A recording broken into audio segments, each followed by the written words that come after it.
Assalamualaikum warahmatullahi wabarakatuh. Apa kabar anak-anakku semuanya?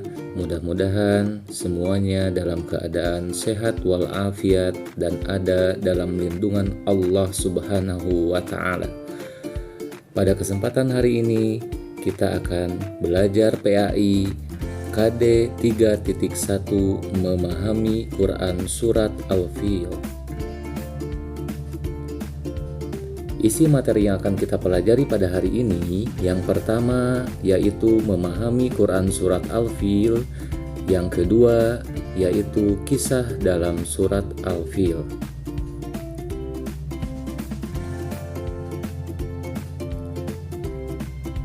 Poin yang pertama yaitu memahami Quran Surat Al-Fil. Al-Fil artinya adalah gajah, namun pada Surat Al-Fil ini bukan berarti kita memahami tentang apa itu gajah, apa gajah itu ada belalainya, apa gajah itu ada gadingnya. Nah, untuk pembahasan lebih lanjut, nanti Bapak akan jelaskan di slide yang berikutnya. Yang kedua, surat Al-Fil merupakan surat urutan yang ke-105 di dalam Al-Quran. Yang ketiga, surat Al-Fil tergolong sebagai surat Makkiyah, yaitu surat yang diturunkan di kota Mekah. Surat Al-Fil itu sendiri berjumlah 5 ayat, dan nama Al-Fil diambil dari ayat pertama dari surat ini. Lalu yang berikutnya, kisah apa yang ada di dalam surat Al-Fil? Nah, setiap surat di dalam Al-Quran memiliki kisah yang dapat diteladani umat muslim, tak terkecuali di dalam surat Al-Fil. Ya, Al-Fil artinya gajah. Ini merujuk pada kisah yang ada di balik surat tersebut.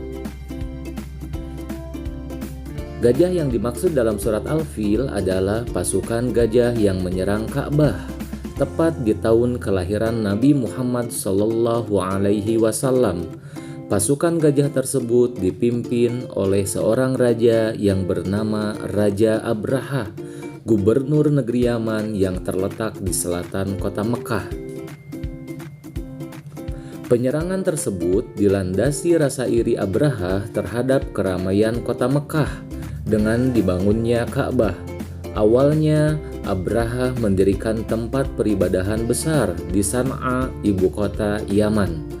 Namun, usaha Abraha membangun tempat peribadahan tersebut sia-sia karena tak seorang pun bangsa Arab yang mau berkunjung ke tempat tersebut, sehingga kota Yaman sepi, tidak ramai dikunjungi oleh orang-orang. Abraha pun mulai menyusun rencana untuk menghancurkan Ka'bah.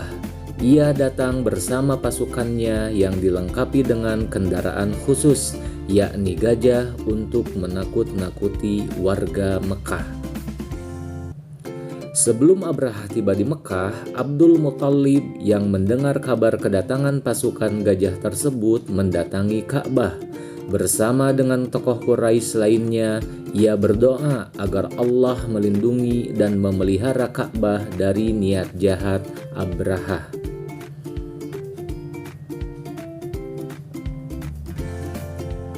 Doa mereka pun akhirnya dijawab oleh Allah Subhanahu wa Ta'ala dengan mengirimkan burung ababil.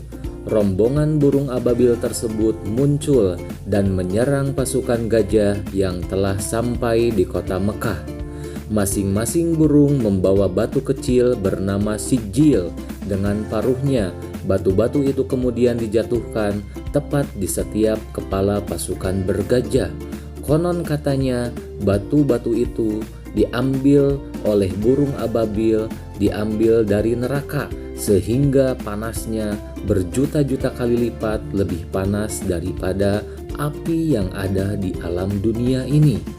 Sehingga para pasukan Raja Abraha terluka.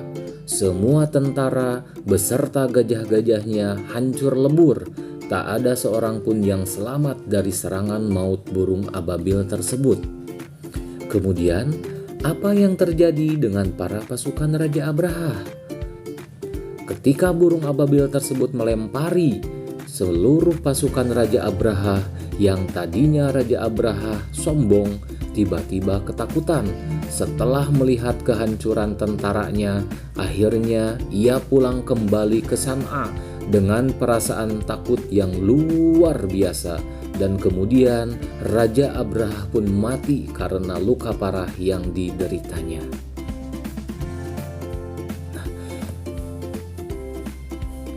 Hikmah yang dapat kita ambil dari peristiwa penyerangan Raja Abraha tersebut adalah, dari kisah tersebut membuktikan bahwa betapa besarnya kekuasaan Allah Subhanahu wa Ta'ala, dan mengajarkan umat Muslim agar tidak iri kepada orang lain, apalagi hingga menjatuhkannya. Perbuatan semacam itu akan diganjar dengan dosa dan azab dari Allah Subhanahu wa Ta'ala, seperti apa yang dialami oleh pasukan Abraha yang iri melihat keramaian kota Mekah yang ada Ka'bahnya, sehingga dia ingin menghancurkan kota tersebut. Namun upayanya sia-sia karena ada pertolongan dari Allah melalui burung ababil.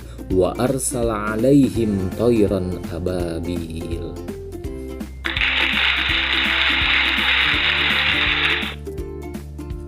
Alhamdulillah, pembelajaran kali ini sudah selesai. Mudah-mudahan pembelajaran kali ini bermanfaat dan bisa menambah pengetahuan dalam memahami isi kandungan surat Al-Fil. Mohon maaf apabila ada kesalahan. Wabillahi taufiq wal hidayah.